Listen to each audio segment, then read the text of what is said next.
कलयुग का है नाम अधारा, सुमिर सुमिर नर उतर ही पारा। ओम साई राम मित्रों, आज का ब्लॉग आप सभी हमारे साईं परिवार के लिए विशेष लाभकारी और कल्याणकारी है, क्योंकि आज के ब्लॉग में हम अपने साईं परिवार के लिए बहुत ही विशेष उपाय लेकर के आए हैं। इस कलयुग में अगर आपके घर में निरंतर रूप से अचानक से भव बाधाएं बढ़ जाएं, रोग दोष कलेश विकार बढ़ जाएं, घर में लड़ाई झगड़े का माहौल उत्पन्न हो जाए, अचानक से शत्रुता भाव बढ़ जाए, परिवार की समरसता अगर विखंडित हो जाए, दाम्पत्य जीवन में दिक्कतें आ जाए, संतान प्राप्ति की बाधा आ रही हो, विवाह में बाधा आ रही हो, इसका मतलब आपको समझना पड़ेगा कि कहीं ना कहीं यह ग्रह बाधाएं आपको घेर रखी हैं और इसका उपाय चुटकियों में होता है। हम सभी आप लोगों को बताने जा रहे हैं इस ब्लॉग में जो उपाय बहुत ही इजी उपाय है।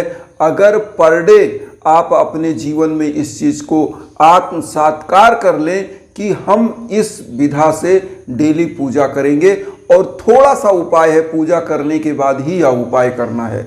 उपाय क्या है आप सभी लोगों को हम बताने जा रहे हैं, ध्यान से सुनिएगा, क्योंकि कहा गया है कि कलयुग का है नाम अधारा, सुमिर सुमिर नर उतरी पारा। अगर कलयुग में आपको इस भवसागर को पार करना है तो गुरु नाम का जो तत्व है उसकी सत्ता को स्वीकार करना पड़ेगा, उसके श्री चरणों में जाना पड़ेगा। क्योंकि गुरु को क्या माना गया? अंधकार से प्रकाश की ओर ले जाने वाला। एक गुरु का मतलब होता है बड़ा, गुरु का मतलब बड़ा, मतलब जो आपकी मार्गदर्शन को करता है। हमारे यहाँ आप लोग सब जानते होंगे, जो बड़े लोग होंगे वही शिक्षा देते हैं कि आप ऐसा करो ऐसा करो, क्योंकि उनका अनुभव ही ज़्यादा होता है। तो गुरु तत्व को जो इस कलयुग में साध लिया, उसकी सत्ता को स्वीकार कर लिया, उसका कभी भी उसके जीवन में अंधकार नहीं आ सकता। वह सदैव विचारों के साथ उच्चतम बिंदु को प्राप्त करता है और जीवन के समस्त भव बाधाओं को दूर कर लेता है। तो आइए आज जानते हैं कैसे हम उपाय करेंगे कि हमारे घर में जो भी नकारात्मक ऊर्जा है वह सकारात्मक ऊर्जा में बदल जाए, जो दुर्भाग्य वह सौभाग्य में बदल जाए, हमारे घर परिवार में सुख समृद्धि यश कीर्त पद प्रतिष्ठा प्राप्त हो। क्योंकि कलयुग में हर व्यक्ति कहीं ना कहीं इस भागम भाग की दुनिया में चार पैसा कमाना ही चाहता है, लेकिन होता क्या है कि आप चार पैसे कमा रहे हो और घर में 10 पैसे का आपका जो है जाने का स्रोत बना हुआ है। कहाँ पर? रोग में, दोष में, कलेश विकार में, लड़ाई झगड़े में, शत्रुता भाव किसी से हो गया, मुकदमेबाजी हो गई, आपका बिजनेस घाटे में जा रहा है, घर परिवार आपका डंप हो रहा है, आपका दिमाग नहीं लग रहा। आप घर से बाहर जाते हो तो स्वतंत्र महसूस करते हो, लेकिन जैसे घर में आते हो आपका दिमाग एकदम से डिस्टर्ब हो जाता है। क्यों होता है? आपको यही चीज़ जानना है। आज देखिए, सबसे बड़ी चीज़ क्या होती है, जब आपके ग्रह बाधाएं होती है। देखिए, कई कारण हो सकते हैं आपके घर में ऐसे होने का। एक तो पितृदोष का कारण भी आज के कलयुग में भयंकर होता है, क्योंकि ऐसे समयों में क्या होता है, आपके घर की समस्त विकास की चीज़ें रुक जाती हैं जब पितृदोष की बाधा होती है। दूसरा चीज़, जब आपके घर में दुर्भाग्य चल रहा होता है तो ग्रहों का फेर होता है। राहु केतु शनि 9 ग्रह जो होते हैं वो सभी कहीं ना कहीं कोई ना कोई ग्रह अनबैलेंस हो जाता है। होता क्या है कि फिर आपका पाथ जो सही दिशा में था वह गलत दिशा में हो जाता है, या मतलब पटरी पे था तो बेपटरी हो जाता है। अब आता है कि आपके गृह बाधाएं, जो घर होता है, गृह बाधाएं जहाँ पे आप निवास कर रहे होते हैं, वास्तु दोष जहाँ पर होता है उसका भी निवारण होता है, और उसमें भी अगर बाधाएं हैं तो भी दिक्कतें आती हैं। आज इन सभी चीज़ों का उपाय हम एकमात्र चीज़ बताएंगे जिससे आपके घर की गृह बाधा, वास्तु दोष, आपके घर के दुर्भाग्य, आपके घर के समस्त प्रकार से कलेश विकार दूर होते हैं। क्या करना है?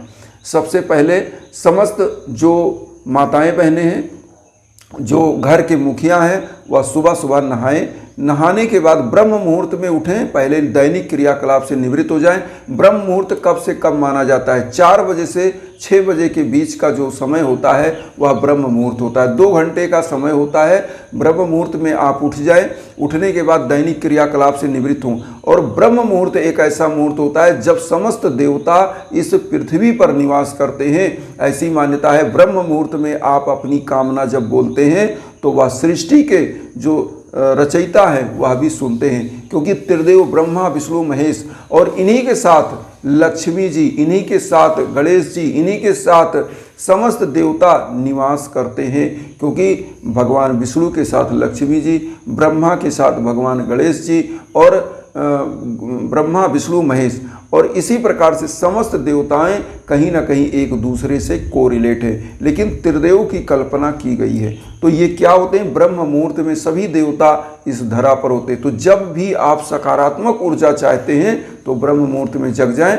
उसके बाद करना क्या है? नहा धोकर स्वच्छ वस्त्र धारण करें, पूजा कक्ष को एकदम से बढ़िया से साफ सफाई कर लें, माताएं बहनें घर को साफ सफाई कर लें। उसके बाद पूजा में आप बैठना है।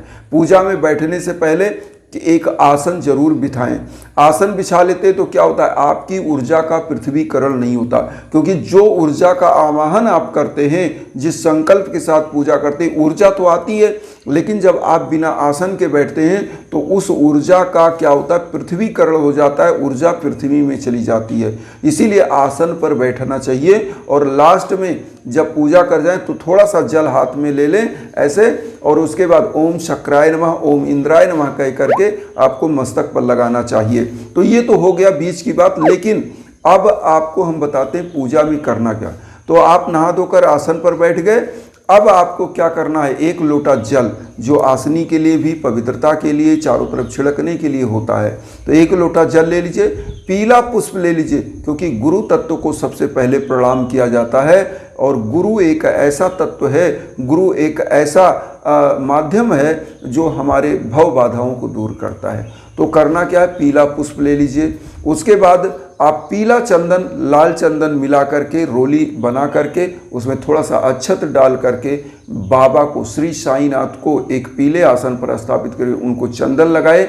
नहलाने धुलाने के बाद अगर आपके पास मूर्ति है, और अगर मूर्ति नहीं तो पोस्टर है तो पोंछ लीजिए। उसके बाद बढ़िया पीले आसन पर उसको स्थापित करके बाबा को, उनको चंदन लगाइए, पीला पुष्प अर्पित करिए। उसके बाद घी का दीप जलाइएगा।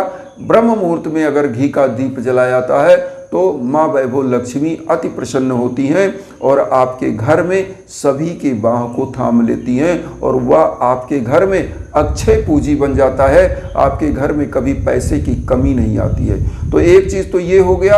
अब दूसरी चीज़ आप समझिएगा, जब भी आपके घर परिवार में ऐसी दिक्कतें आ रही जो हमने बताया पहले कि घर में रोग दोष कलेश विकार बीमारी शत्रुता भाव दाम्पत्य जीवन का कष्ट विवाह की बाधाएं घर परिवार की गृह बाधाएं, तो ऐसे समय में क्या करना है? जब इतना चीज़ ले लिया, घी का दीप प्रज्वलित करिए, बाबा को पुष्प चंदन कुमकुम लगाया, खुद को लगाइए, एक मंत्र का जप करना है।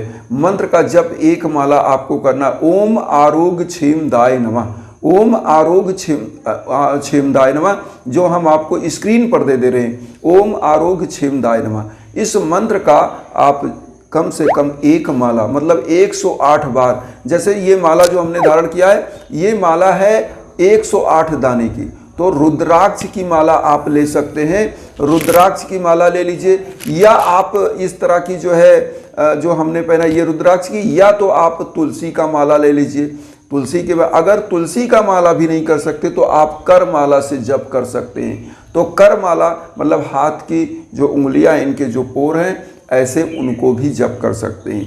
तो जप करके मतलब जप की संख्या कम ना हो इसीलिए जप किया जाता है, और आप इसको जप करिए। ये मंत्र क्या है? साईं का मंत्र है जो आरोग्य और आपके घर की समस्त भव बाधाओं को दूर करता है, आरोग्य प्रदान करता है, भव बाधाओं को दूर करता है, साकुशलता आपको देता है, आपको हर क्षेत्र में सफलताएं देता है। ओम आरोग्य क्षेमदाय नमः। उसके बाद साईं बाबा का जो 11 वचन है वो पढ़िएगा। साईं चालीसा साईं बावनी 11 वचन तो डेली करना है, लेकिन 11 वचन 11 बार स्पेशली इस दिन क्या करिएगा? आप 11 वचन पढ़िएगा 11 बार। कैसे? जो शिरडी में आएगा आपद दूर भगाएगा, चढ़े समाधि की सीढ़ी पर पैर तले दुख की पीढ़ी पर, त्याग शरीर चला जाऊंगा भक्त हेतु दौड़ा आऊंगा, मन में रखना दृढ़ विश्वास करे समाधि पूरी आस, मुझे सदा जीवित ही जानो अनुभव करो सत्य पहचानो, मेरी सड़ा खाली जाए हो तो कोई मुझे बताए, जैसा भाव रहा जिस जन का वैसा रूप हुआ मेरे मन का, भार तुम्हारा मुझ पर होगा वचन न मेरा झूठा होगा, असहायता लो भरपूर जो मांगा हुआ नहीं है दूर, मुझ में लीन वचन मन काया उसका अड़ना कभी चुकाया, धन धन व भक्त अनंत मेरी शरण तजले नंद। ये 11 वचन बोलिएगा और उसके बाद इस लोटे के जल को आप थाली में रख लीजिए, दीप को रख लीजिए थाली में, पूरे घर में छिड़किए। पूरे घर में एक एक कमरे में एक एक कोने में छिड़क दीजिए। और एक काम और करिएगा, थोड़ा सा कपूर ले लीजिएगा और उसके बाद थोड़ा सा जो है आता है आपको गुग्गुल, या तो ले लीजिए, गुग्गुल मार्केट में मिल जाता है, कोई दिक्कत नहीं होती तो गुग्गुल ले लीजिए, कपूर ले लीजिए। अगर वो भी नहीं मिलता गुग्गुल तो आपको क्या करना, कपूर और लोबान, ये 2 चीज़ आप लेकर के एक छोटे से मिट्टी के पात्र में रख के जला लीजिए। और उसी दीप, जो घी का दीप आपने बाबा के, उसको रख लिए थाली में, गुग्गुल और ये सब जला के रख लिए, लोटे का जल, पूरे घर में इसका धुआं दिखाइए, लोटे का जल छिड़क दीजिए। मैं बता रहा हूँ आपके घर में सकारात्मकता भर भर के आएगी। कभी भी आपके घर में किसी प्रकार का वास्तु दोष नहीं होगा, आपके घर में कोई कलेश विकार नहीं होगा, रोग भय बाधाएं आपके घर से कोसों दूर जाएंगी और घर परिवार निरंतर समृद्धशाली होगा।